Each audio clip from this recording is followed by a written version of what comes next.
1914, la Première Guerre mondiale, c'était il y a un siècle. Aujourd'hui, Météo à la carte revient sur les traces du passé. Nous avons choisi de vous raconter la première bataille de ce conflit mondial, la bataille de la Marne. 4 jours de terreur et de canicule qui auront eu raison de milliers de soldats.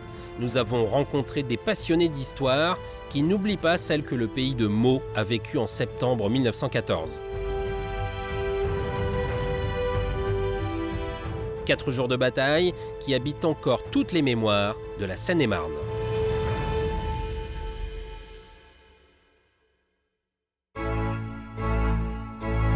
Le 1er août 1914, la Première Guerre mondiale éclate. 2 jours plus tard, l'Allemagne déclare la guerre à la France. Le gouvernement français ordonne alors la mobilisation générale. On part à la fois résigné, mais en même temps, c'est naturel. Et surtout, on est persuadé que ce sera une guerre courte. On part au mois d'août, on est persuadé qu'à Noël, la guerre sera finie.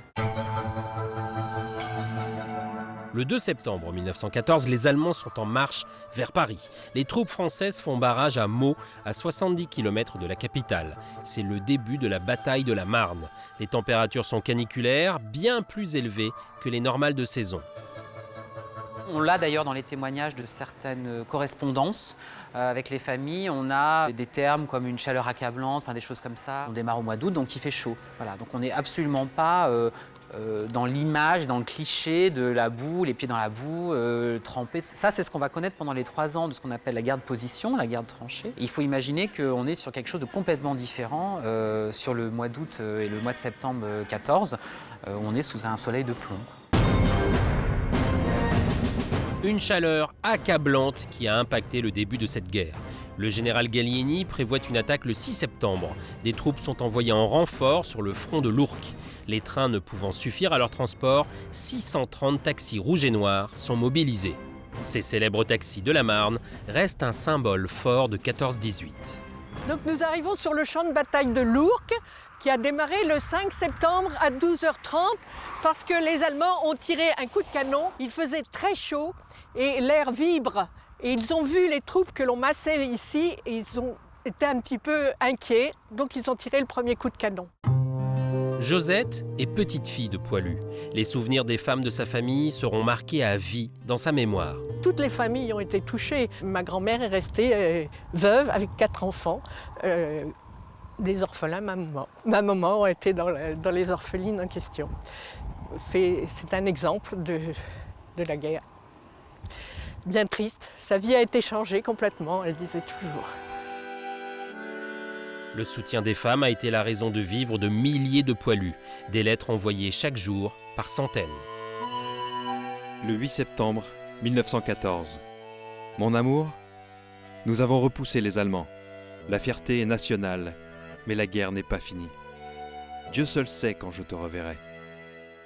On a à peu près 1 400 000, 500 000 morts d'hommes au cours du premier conflit pour la France. Et donc c'est autant de fiancées, d'épouses qui vont être veuves, qu'on va voir dans les villages dans les années 20, habillées en noir, dans l'entre-deux-guerres, qui vont être très présentes, qui vont être une génération vraiment sacrifiée.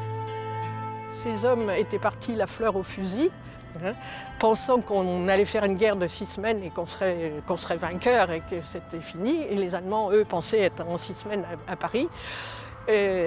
En fait, c'était la der des der, mais ça n'a pas été la der des der puisqu'on a recommencé quelques années plus tard, en sacrifiant une nouvelle génération.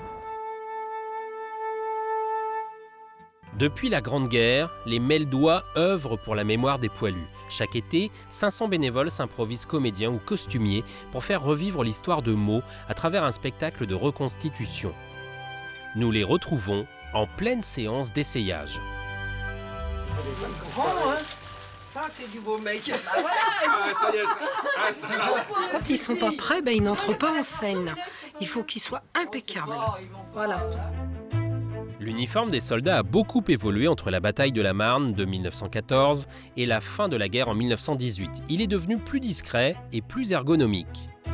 On n'a pas la même morphologie non plus. Non, là, ça fait un peu Laurel et Hardy après. Tous les costumes sont très chauds.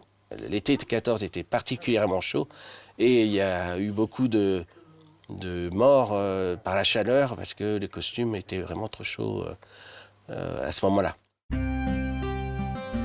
Entre ces amoureux du patrimoine, il règne une ambiance conviviale et bon enfant. Pourtant, personne ici n'oublie le théâtre sanglant que fut le Pays de Meaux en 1914. On n'oublie pas ceux qui sont... Qui se sont sacrifiés oui, pour nous, en fait. qui sont combattus pour la ville, quand même. On a à cœur tout ce qui s'est passé, sans oublier tous les hommes qui nous ont défendus à ce moment-là. On a nos ancêtres, on a de la famille aussi. C'est nos racines.